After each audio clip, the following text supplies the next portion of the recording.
नमस्कार दर्शकों, SC news channel में आपका स्वागत है। आज हमारी एससी न्यूज चैनल की टीम एक विशेष कवरेज के लिए पहुंची है सतलोक आश्रम कुरुक्षेत्र हरियाणा में, जहां पर संत रामपाल जी महाराज जी के सानिध्य में उनके अनुयायियों द्वारा दिव्य धर्म यज्ञ दिवस मनाया जा रहा है, जिसमें 3 दिवसीय विशाल भंडारा, दहेज मुक्त विवाह, रक्तदान शिविर एवं आध्यात्मिक प्रदर्शनी जैसे अनेकों कार्यक्रम किए हैं। तो आप देख सकते हैं इस समय हम पहुंच चुके हैं आध्यात्मिक प्रदर्शनी पर। जैसे कि आप सभी जानते हैं कि संत रामपाल जी महाराज अपने आध्यात्मिक ज्ञान से केवल भारतवर्ष में ही नहीं विदेशों में भी उन्होंने अपना स्थान ग्रहण कर लिया है। आइए आज हम आपको बताएंगे कि इस आध्यात्मिक प्रदर्शनी के माध्यम से संत रामपाल जी महाराज जी के अनुयायियों ने क्या दर्शाया गया है। इस समय हम खड़े हैं प्रदर्शनी के मेन एंट्री गेट पर और आइए हम अंदर चलकर देखते हैं कि इस प्रदर्शनी में क्या क्या व्यवस्थाएं यहाँ पर की गई हैं। और इस समय हमने प्रदर्शनी में प्रवेश कर लिया है और आप यहाँ पर देख सकते हैं, यहाँ पर संत रामपाल जी महाराज जी के स्वरूप को लगाया गया है। दर्शकों, यही वह महान संत हैं जिन्होंने अपनी जेई जैसी पोस्ट को रिजाइन देकर आध्यात्मिकता की तरफ अपना कदम बढ़ाया था और आज उनका आध्यात्मिक ज्ञान शिखर पर पहुंच चुका है। आइए अब इसके साथ हम आगे बढ़ते हैं और आपको दिखाते हैं कि इस आध्यात्मिक प्रदर्शनी में और क्या क्या यहाँ पर दिखाया गया है। और जैसे कि आप यहाँ पर देख सकते हैं कि कटआउट के माध्यम से कितना अट्रैक्टिव व्यू यहाँ पर क्रिएट किया गया है और आप इनको देखकर देख सकते हैं कि यहाँ पर दिव्य धर्म यज्ञ दिवस से जुड़ी कुछ कहानी को यहाँ पर दर्शाया गया है। आइए हम संत रामपाल जी महाराज जी के अनुयायी से जानते हैं कि यहाँ पर इन कटआउट के माध्यम से क्या दर्शाया गया है। नमस्कार सर। नमस्कार सर, क्या नाम है आपका? रविंदर दास है जी।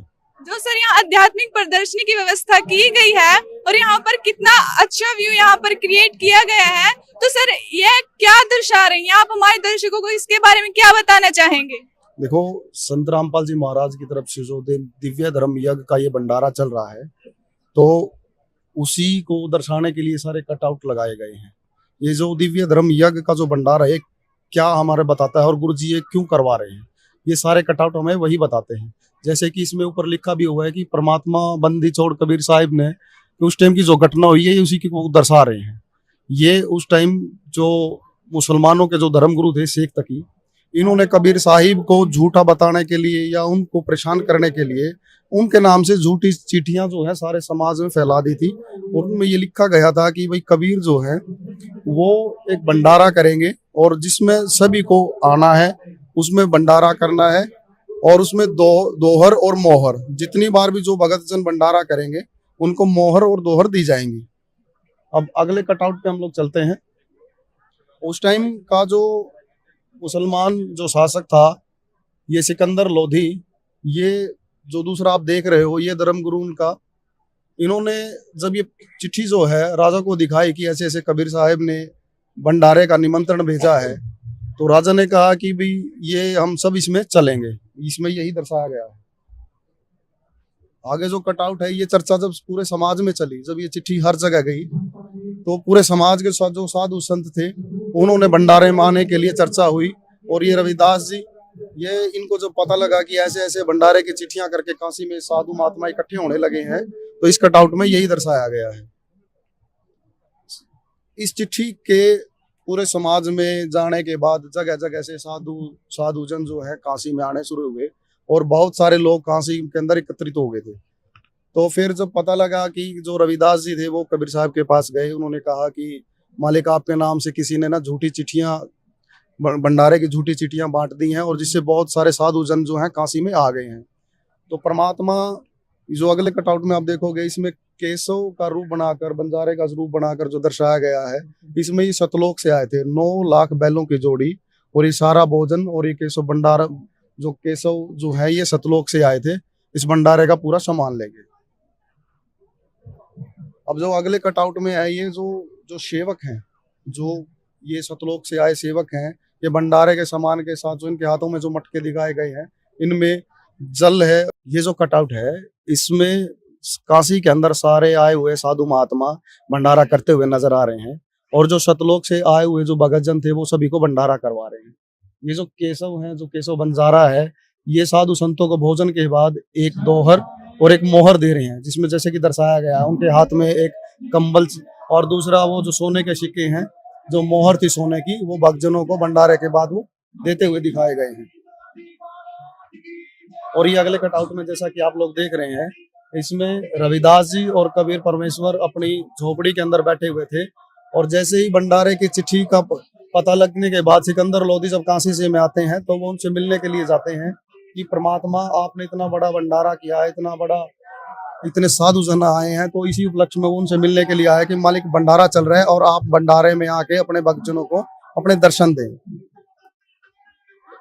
जो अगले कटआउट में है, सिकंदर लोधी की बात का मान रखते हुए परमात्मा ने वहां से भंडारे में जब जाने के लिए वहां से निकलने लगे तो आसमान से एक मुकुट आया और वो परमेश्वर कबीर जी के ऊपर आप देख रहे होगे जैसे कटआउट में दिखाया गया है, और आसमान से फूल बरसने लगे। परमात्मा जब अपनी कुटिया से भंडारे की तरफ जाने लगे तो आसमान से मुकुट और फूलों की वर्षा हुई। इस कटआउट में यही दिखाया गया, और जो चवर है ये चवर भी अपने आप आसमान से आया और परमात्मा के ऊपर अपने आप चवर होने लगे। अगले कटआउट में हम लोग देख रहे हैं कि जैसे सिकंदर लोधी ने परमात्मा कबीर साहब को प्रणाम किया, दंडवत प्रणाम किया, और रविदास जी इसमें चवर करते हुए दिखाए गए हैं। इस सारी घटना में यही प्रकरण है कि जो परमेश्वर के नाम से झूठी चिट्ठियां जो इन्होंने बांटी थी मुसलमान धर्म गुरु शेख तकी ने, तो उसी का परमात्मा ने अपने आप को गुप्त रूप में केशव बंजारे के रूप में आके ये सारा जो भंडारा है इसको संपन्न किया। अगले कटआउट में हम लोग देख रहे हैं कि इसमें जो सिकंदर लोधी की जो सवारी थी वो कबीर साहिब को उस सवारी के साथ बैठा के और भंडारे की तरफ जाते हुए, इसमें रविदास जी, सिकंदर लोधी और कबीर साहिब जो हाथी की सवारी पे ये भंडारे में जाते हुए दिखाए गए हैं। भंडारा, जहां भंडारा चला हुआ था वहां पे जब कबीर परमेश्वर जी पहुंच जाते हैं तो केशव भंडारे का सिंहासन जहां लगा था वहां पे परमात्मा जब वहां पहुंचे तो एक आसमान से सिंहासन आया और उस पे चद्दर वगैरह ये सब आसमान से ही आके बिछी थी, और परमेश्वर कबीर साहिब उनके सामने आके बैठ गए और केशव बंजारे के साथ उनकी चर्चा हुई। ये ज्ञान चर्चा ही इसमें दर्शाया गया है, और परमात्मा ने वहां बैठ के जितने भी साधु जन आए थे भंडारा करने के लिए उनको वहां सत्संग किया। ये सत्संग 24 घंटे चला। परमात्मा ने परमात्मा की लीलाओं के बारे में, अपने बारे में वहां विस्तार से बताया। उसके बाद ये इसमें दिखाया गया है कि जो कबीर परमेश्वर और जो केशव बंजारा ये दो अलग अलग शख्सियत नहीं थी, ये एक ही शख्सियत थी।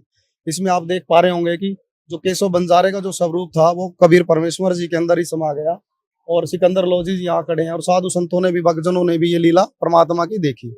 इसी उपलक्ष्य में परमात्मा संत रामपाल जी महाराज जो हैं ये भंडारा करते हैं कि आज से बहुत समय पहले कबीर परमेश्वर जी ने ये लीला करी थी। अपने ही स्वरूप को केशव बंजारे के रूप में ये दिव्य भंडारा दिया गया था, और उसी के आधार उसी के उपलक्ष्य में संत रामपाल जी महाराज इस भंडारे का आयोजन करते हैं। और उसके बाद जो ये बैल जो सतलोक से आए थे भंडारा करने के बाद ये सारे वापस सतलोक की तरफ जाते हुए दिखाए गए। सर, हम आपसे ये जानना चाहते हैं कि संत कबीरदास जी का जन्म जुलाहा वर्ण में हुआ था, और आज के समय में जो व्यक्ति जुलाहा वर्ण में जिसका जन्म हुआ है उनके द्वारा इतनी बड़ी व्यवस्था को कराना आज अस्वीकार्य है। तो सर, इसके बारे में आप हमारे दर्शकों को क्या बताना चाहेंगे? देखो, कबीर साहिब के बारे में लोगों के पास जो लोक कथाओं का ज्ञान है, हमारा ये मानना है संत रामपाल जी महाराज ने हमारे को जो बताया है कि वो इस धरती पे अवतरित हुए थे, उनका जन्म नहीं हुआ था। दूसरी बात, उन्होंने जुलाहा जाति में अपनी लीलाएं करी हैं। ये उनके जो जीवन परिचय है ये पूरा समाज अच्छी तरह से नहीं जानता। सिर्फ लोगों की लोक कथाएं जो बड़े बुजुर्गों से हमने सुनी हैं, हर पूरा समाज उनको मान के ही आगे बढ़ रहा है। जबकि संत रामपाल जी बताते हैं कि कबीर साहिब ही पूर्ण परमात्मा थे। उनके टाइम में उन्होंने बहुत सारी लीलाएं करी जिनसे ये साबित भी हुआ कि वो भगवान थे। और रही बात संत रामपाल जी महाराज की, आज जो संत रामपाल जी महाराज अपना ज्ञान के माध्यम से सबको बता रहे हैं कि वो परमात्मा कौन है, कहाँ रहता है, सारे तथ्य और प्रमाण ये साबित करते हैं कि कबीर साहिब ही भगवान है। और रही बात भंडारे की, जो आप जैसा कि आपने कहा कि उस टाइम जो कबीर साहिब थे जुलाहा जाते में वो भंडारा इतना सक्षम नहीं थे, तो भगवान इस सृष्टि में कुछ भी करने के लिए सक्षम है। पूरी सृष्टि के रचिता है वो, तो वो सब कुछ कर सकते हैं। आज संत रामपाल जी महाराज के बारे में लोग जानते हैं कि वो संत हैं और वो ज्ञान प्रचार कर रहे हैं कबीर परमात्मा का। और लोग ये भी देखते हैं एक तरफ कि वो पिछले 9-10 साल से हिसार जेलधाम में हैं और उसके बावजूद भी वो 9-10 आश्रम उनके जो लगातार ये साल में 7 भंडारे होते हैं, 3 दिन का जो अमृतवाणी का पाठ जो होता है, ये भी सक्षम हो रहा है। आप ये देखो कि जो कोई संत जो जेल में है और इतनी बड़ी व्यवस्था को वो चला रहे हैं, जिसमें सभी भक्तजन पूरे समाज को इनविटेशन दिया जाता है, देसी घी का यहाँ खाना बनता है, सभी भगत प्यार से रहते हैं और परमात्मा की अमृतवाणी पाठ का श्रवण करते हैं और सभी एक साथ रहते हैं। तो आज भी ये चीजें संभव है। ये कोई आम आदमी, आम संत की बात नहीं है, ये पूर्ण परमात्मा ही कर सकते हैं, क्योंकि इतनी बड़ी व्यवस्था को चलाना किसी कंपनी या किसी आदमी या किसी संस्था के बस का नहीं होता। परमात्मा की शक्ति और आशीर्वाद के बिना ये चीजें संभव नहीं होती। जैसे कि आप देख सकते हैं कि संत रामपाल जी महाराज जी के अनुयायी ने कितना अच्छा बताया है कि 600 वर्ष पहले जिस संत कबीर दास जी को मानकर, उनको केवल एक कवि मानकर उनकी किताब को बंद कर दिया गया था, लेकिन फिर से आज संत रामपाल जी महाराज ने बताया है कि वह पूर्ण परमात्मा आए हुए थे। और दूसरा, संत रामपाल जी महाराज जी के अनुयायियों ने बताया कि जैसे 600 वर्ष पहले कबीर साहिब जी ने 3 दिन लगातार भंडारा दिया था, ठीक वैसे ही आज संत रामपाल जी महाराज भी पृथ्वी पर भगवान आए हुए हैं और वह जेल में बैठकर इतने बड़े बड़े महासमागमों की व्यवस्था यहाँ पर कर रहे हैं, जिससे एक बात तो तय है कि आज के समय में संत रामपाल जी महाराज कोई सामान्य संत नहीं है, वह केवल जन कल्याण के लिए ही इतना संघर्ष कर रहे हैं। और आइए अब हम आगे बढ़ते हैं और देखते हैं इस आध्यात्मिक प्रदर्शनी में और क्या क्या व्यवस्था यहाँ पर संत रामपाल जी महाराज जी के अनुयायियों द्वारा की गई है। जैसे कि आप यहाँ पर देख सकते हैं, यहाँ पर संत रामपाल जी महाराज जी के मुख्य उद्देश्यों की कुछ लिस्ट यहाँ पर लगाई गई है, जैसे कि अश्लीलता को बंद करवाना, रिश्वतखोरी को समाप्त कराना, दहेज जैसी कुप्रथा को समाप्त कराना। आप यहाँ पर देख सकते हैं, यहाँ पर आध्यात्मिकता के साथ साथ संत रामपाल जी महाराज समाज कार्यों में भी कैसे हमेशा प्रथम स्थान पर रहते हैं। आइए अब हम आगे देखते हैं इस प्रदर्शनी में और यहाँ पर क्या क्या व्यवस्थाएं की गई हैं। और इसी के साथ हम देख सकते हैं कि संत रामपाल जी महाराज सोशल मीडिया पर भी काफी छाए रहते हैं। आए दिन उनके आध्यात्मिकता से जुड़ा हैशटैग X पर ट्रेंडिंग होता दिखाई देता है। बहुत बार उनके द्वारा चलाया गया हैशटैग वर्ल्ड वाइड भी ट्रेंड करता है। अगर बात की जाए संत रामपाल जी महाराज जी के YouTube चैनल की, जहां पर संत रामपाल जी महाराज जी के मिलियंस में फॉलोवर्स देखने में आए हैं, और इस YouTube चैनल पर आप देख सकते हैं कि संत रामपाल जी महाराज जी से नाम दीक्षा लेने के बाद उनके अनुयायियों को अनेकों लाभ हुए हैं, चाहे वो नैतिक हो, भौतिक हो या फिर आध्यात्मिक हो। इसी के साथ साथ आप आगे देख सकते हैं कि सद्भक्ति से मिला लाभ, और इनको आप YouTube चैनल पर देख सकते हैं। और यहाँ पर भी आप देख सकते हैं कि इनके नाम के साथ साथ पति के साथ इनकी तस्वीरों को यहाँ पर लगाया गया है। इनको संत रामपाल जी महाराज जी से नाम दीक्षा लेने के बाद अनेकों लाभ यहाँ पर प्राप्त हुए हैं। और आज संत रामपाल जी महाराज जी का बोलबाला केवल भारतवर्ष में ही नहीं, फेमस फॉरेन कंट्रीज में भी हो चुका है। जैसे कि आप यहाँ पर देख सकते हैं, संत रामपाल जी महाराज जी के नामदान दीक्षा केंद्र केवल भारतवर्ष में ही नहीं, विदेशों में भी खुल चुके हैं, जैसे कि कनाडा, ऑस्ट्रेलिया, USA, UK में भी अब संत रामपाल जी महाराज जी के सानिध्य में अनेकों धार्मिक अनुष्ठान किए जाते हैं। और जैसे कि आप यहाँ पर देख सकते हैं, इस आध्यात्मिक प्रदर्शनी में आध्यात्मिक ज्ञान चर्चा की भी यहाँ पर व्यवस्था की गई है। और आप यहाँ पर देख सकते हैं कि भगत जन यहाँ पर बैठकर आध्यात्मिक ज्ञान चर्चा यहाँ पर कर रहे हैं। और यहाँ पर केवल हिंदू धर्म के नहीं, चारों धर्मों के सदग्रंथों को यहाँ पर रखा गया है, और आने वाले सभी धर्मों के श्रद्धालुओं की जो संख्या है उनका समाधान यहाँ पर किया जा रहा है। तो आप देख सकते हैं कि संत रामपाल जी महाराज जी के अनुयायी सदग्रंथों के आधार पर यहाँ पर ज्ञान चर्चा कर रहे हैं। जैसे कि सभी मानते हैं कि संत रामपाल जी महाराज शास्त्रों के आधार पर ज्ञान देते हैं, और यहाँ पर आप देख सकते हैं संत रामपाल जी महाराज जी के अनुयायी भी सदग्रंथों के आधार पर आने वाले श्रद्धालुओं की संख्या का समाधान यहाँ पर कर रहे हैं। तो आइए हम संत रामपाल जी महाराज जी के अनुयायियों से ही जान लेते हैं कि वो किस विषय पर यहाँ पर आध्यात्मिक ज्ञान चर्चा कर रहे हैं। नमस्कार सर। नमस्कार। सर क्या नाम है आपका? गुरदीप दास। सर आप यहाँ पर आध्यात्मिक ज्ञान चर्चा कर रहे हैं, तो सर किस टॉपिक पर आप यहाँ पर आध्यात्मिक ज्ञान चर्चा कर रहे हैं? देखिए, हमारे पास ना एक श्रद्धालु आए हैं जो कि पवित्र राधा स्वामी वंश से आए हुए हैं, इनसे ज्ञान चर्चा कर रहे हैं। जैसे कि इनसे हमने बातचीत की, इन्होंने बताया कि हम ना 5 मंत्रों का सिमरन करते हैं।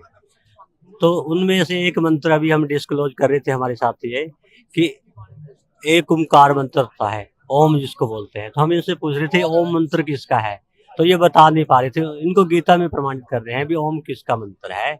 ये गीता जी है, माद भागवत गीता गोरखपुर से छपी हुई है, इसके 8वें अध्याय के 13वें श्लोक में इनको प्रमाणित कर रहे हैं। जो ये बता नहीं पाए ओम किसका मंत्र है, तो इनको हम प्रमाणित कर रहे हैं कि ओम ब्रह्म का मंत्र है। जैसे आपको भी बता रहे हैं हम, ओम इति एका अक्षरम, मेरा तो एक ओम अक्षर, अकेले एक ओम अक्षर का नाम है। किसका? माम ब्रह्म, मुझ ब्रह्म का। विहारण अनुसमरण, जिसका आपने सिमरन करना। इट मीन्स ब्रह्म का मंत्र ओम है।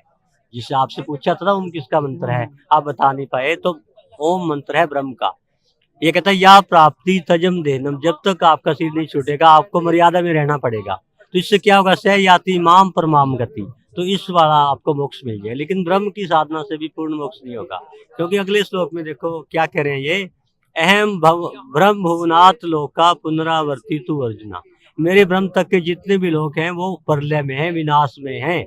माम उपत्य, अगर तुम इसको प्राप्त कर भी लेगा तू कौन है, तो हे अर्जुन पुनर्जन्म, तेरी जन्म मृत्यु नहीं मिटेगी, तेरे जन्म होते रहेंगे। नए विद्यते, तुझको ज्ञान देने वाला कोई तत्वदर्शी संत नहीं मिला, तेरे मोक्ष नहीं हो सकता अकेले ओम की भक्ति से। इसलिए ओम से ऊपर तत्व और सत्य बताए हैं, जो कि गुप्त है वो हमारे संत रामपाल जी बताते हैं। तत्व क्या है, सत्य क्या है, जिससे ये पूरा सेट है, जिससे हमारा मोक्ष होगा। धन्यवाद। Thank you. जैसे कि हमने देखा था फैक्टफुल डिबेट्स पर संत रामपाल जी महाराज जी के सत ज्ञान से अन्य ज्ञान का पर्दाफाश किया जा रहा था, और हमने यहाँ पर प्रूफ के साथ देख लिया कि कैसे संत रामपाल जी महाराज जी के अनुयायी सदग्रंथों के आधार पर आने वाले श्रद्धालुओं को ज्ञान समझा रहे हैं। और आप यहाँ पर देख सकते हैं, यहाँ पर हिंदू धर्म के साथ साथ अन्य धर्म के सदग्रंथों को भी यहाँ पर रखा गया है।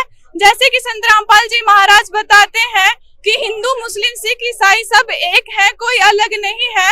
और हम यहाँ पर देख सकते हैं, यहाँ पर हिंदू धर्म के साथ साथ अन्य धर्मों को भी समानता से यहाँ पर रखा गया है। और आप यहाँ पर देख सकते हैं कि वर्तमान समय में संत रामपाल जी महाराज कोई आम संत नहीं है। उन्होंने हमारे भारतीय हिंदू धर्म के सदग्रंथों को खोलकर दिखाया है कि कोई धर्म भी अलग नहीं है, हिंदू मुस्लिम सिख ईसाई सब एक धर्म से हैं। और आज की हमारी खास खबर में इतना ही। अन्य ही ऐसी खास खबरों को जानने के लिए बने रहे हमारे साथ ऐसे न्यूज चैनल में। ऐसे news, truth that you want to know. धन्यवाद।